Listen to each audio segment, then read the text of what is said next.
बिस्मिल्लाहिर्रहमानिर्रहीम। अस्सलाम वालेकुम।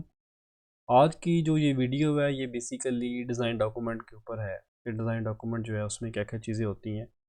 और ये पूरी एक सीरीज़ होगी जिसमें मैं आपको सारी वीडियो जो है वो बाय पार्ट्स भेजता रहूँगा, अपलोड करता रहूँगा कि हम डिज़ाइन डॉक्यूमेंट कैसे बनाते हैं, इसमें क्या क्या चीज़ें ज़रूरी होती हैं।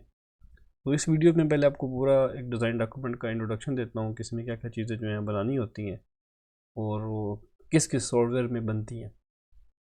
ये आपको सैंपल दिया जाता है डिज़ाइन डॉक्यूमेंट का, ठीक है। इस टाइप का सैंपल होता है, मतलब यहाँ पे आपने डिज़ाइन डॉक्यूमेंट लिखना होता है और यहाँ पे आपने अपने जो प्रोजेक्ट का टाइटल होता है वो देना होता है।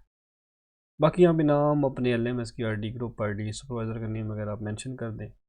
और यहाँ पे आपने डिस्क्रिप्शन वो देनी होती है जो कि आपके इस डॉक्यूमेंट के अंदर इंक्लूडेड है, मतलब जो चीज़ें मतलब इस डॉक्यूमेंट के अंदर जो चीज़ें जिसके ऊपर आपने काम करना है।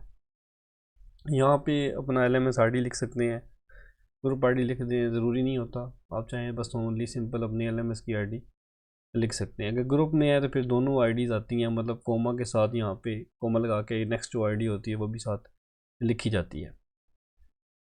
टेबल ऑफ कंटेंट होता है, ठीक है, ये इस तरह करके बनाना होता है। इवन आप चाहो तो सिंपल जो हेडिंग 1 है ये दे दो, 2 दे दो, ये बीच में देनी है सब हेडिंग्स तो ना दें, कोई मसला नहीं है, ठीक है। इसका ये होगा होगा कि आगे जब हम बनाएंगे तो मैं आपको बताऊंगा कि आपने पूरा जो ये होता है ना, ये स्टाइलिंग होती है, इसको आपने फॉलो करना होता है।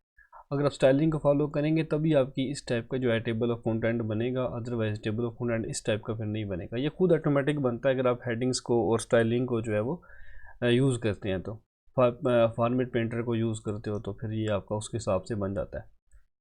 इंट्रोडक्शन आता है जी, आपने इंट्रोडक्शन देना है अपने डिज़ाइन डॉक्यूमेंट का, बताना है इसके अंदर हमने क्या क्या चीज़ें जो है बनानी है। इसमें इंटिटी रिलेशनशिप डायग्राम होती है वो बनानी होती है जो कि MS विजियो में बनती है।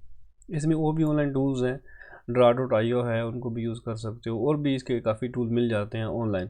बट MS विजियो रिकमेंडेड मैं इसलिए कहता हूँ कि अगर बाद में कोई छोटी मोटी मिस्टेक हो तो आप उसमें विजियो की फ़ाइल होती है उसमें आप चेंजिंग करके इसको अगेन फाइनल रिपोर्ट के अंदर सबमिट करवा सकते हो। सीक्वेंस डायग्राम भी आपकी विजियो में बनती है। आर्किटेक्चर जो है बेशक आप MS वर्ड में बना लो या विजियो में बना लो, आपकी मर्ज़ी है। क्लास डायग्राम भी MS विजियो में बनती है। डेटाबेस डायग्राम भी आपकी MS विजियो में भी बन जाती है, ठीक है। और इसके ऑनलाइन टूल्स भी मिल जाते हैं, वहाँ से भी आप बना सकते हो। इंटरफेसेस अगर आप चाहें तो डिज़ाइन कर दें, मतलब HTML के अंदर जो है वो CSS बूटस्ट्रैप यूज़ करके इंटरफेसेस आप डिज़ाइन करके उनके स्क्रीनशॉट तकरीबन राउंड अबाउट 7 से 8 जो है ना, वो 10 तक जो है आप इंटरफेसेस ऐड कर दीजिएगा और साथ में फिर उनके टेस्ट केसेस आपने लिखने होते हैं। बाकी आप जो है फिग्मा भी यूज़ कर सकते हो, ठीक है, और भी इसके टूल्स मिल जाते हैं ऑनलाइन इंटरफेसेस डिज़ाइन करने के। ये देखें, ये मतलब उसके बाद आपने थोड़ी बहुत इनकी डेफिनेशंस लिखनी है, ठीक है। 1.1 मैंने एंटिटी रिलेशनशिप डायग्राम की डेफिनेशन लिखी, फिर सीक्वेंस की, फिर स्टोन आर्किटेक्चर की, फिर क्लास की, डेटाबेस डायग्राम, ऐसे करके फिर इस तरह करके यहाँ पे आपने थोड़ा ब्रीफली एक्सप्लेन करना होता है। यहाँ पे भी आपने थोड़ा बहुत एक्सप्लेनेशन देनी है कि ये क्या होती है, ठीक है, तो ये कैसे बनती है। ये देखिए MS में बनी हुई है। इसमें ये एंटिटीज़ होती हैं, रेक्टेंगुलर जो शेप है इनको हम एंटिटीज़ कहते हैं। ये इसके एट्रीब्यूट्स होते हैं, हर एंटिटी के एट्रीब्यूट होते हैं, ठीक है। और उसका जो पहला एट्रीब्यूट होता है वो उसका होता है प्राइमरी की, मतलब उसके अंडर जो है वो नीचे अंडरलाइन आता है।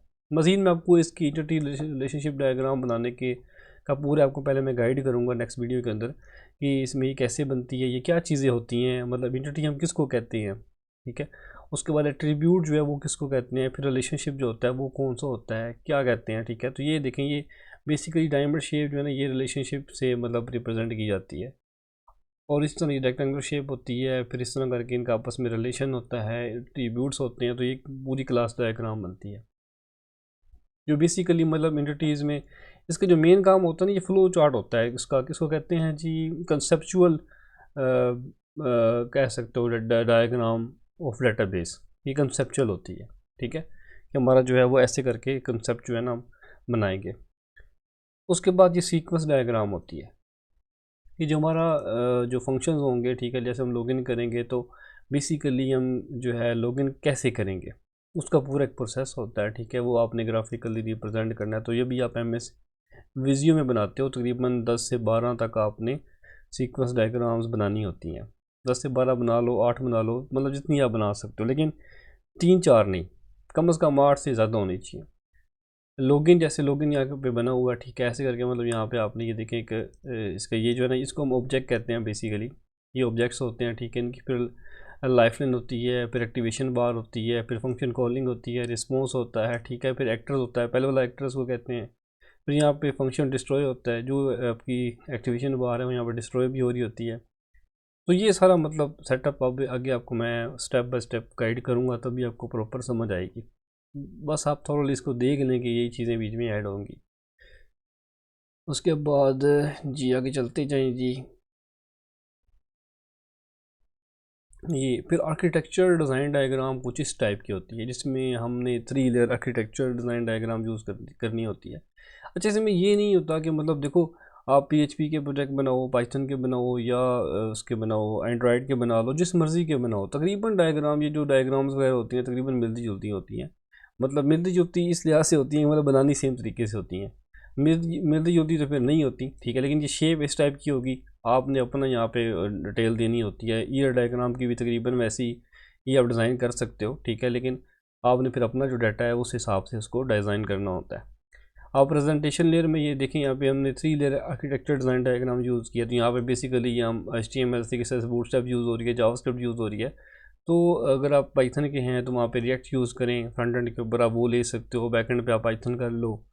डाटाबेस जो है वो अपनी आप उसमें ऐड कर दो कि मेरे डाटाबेस का नाम ये है, जैसे यहाँ पे PHP के अंदर MySQL होती है, ठीक है, C# होगा तो SQL होगी, ऐसे करके मतलब आप डिफरेंट जो है ना, ये 3 लेयर्स आपने बनानी होती हैं। ये जो लेयर होती है इसको हम बैकएंड मतलब ये होती है डाटाबेस लेयर होती है, और ये होती है मतलब लॉजिकल लेयर होती है, इसको हम कहते हैं बिजनेस लेयर भी कहते हैं, ठीक है, और ये होती है, ये आपकी प्रेजेंटेशन लेयर होती है जो यूज़र को दिख रही होती है। तो ये आपस में सारी कनेक्टेड होती हैं, आपस में एक दूसरे को डाटा जो है भेज रही होती हैं।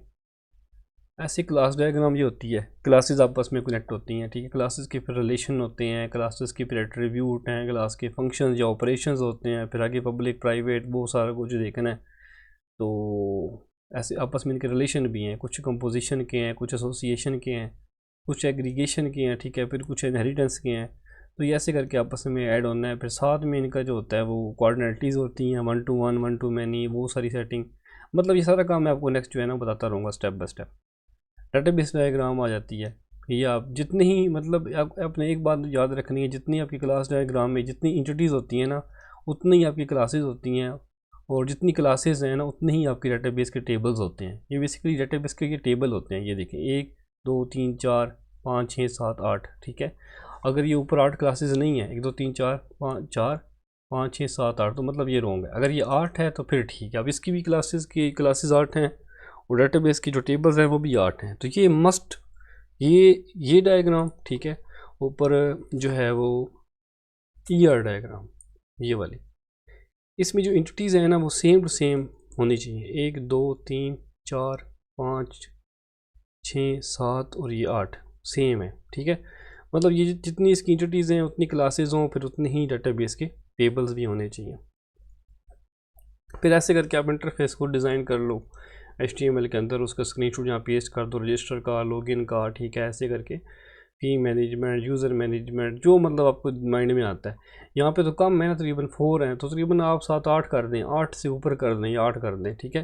फिर इस तरह इनके टेस्ट फेसेस होते हैं, ठीक है, वो लिखने होते हैं। यहाँ पे थोड़ा बहुत डिटेल कम दी गई है, जब मैं आगे आपको नेक्स्ट क्लासेस दूंगा थोड़ी बहुत आपको मज़ीद डिटेल में बताऊँगा, ठीक है, कि इसमें और क्या क्या चीज़ें आ सकती हैं।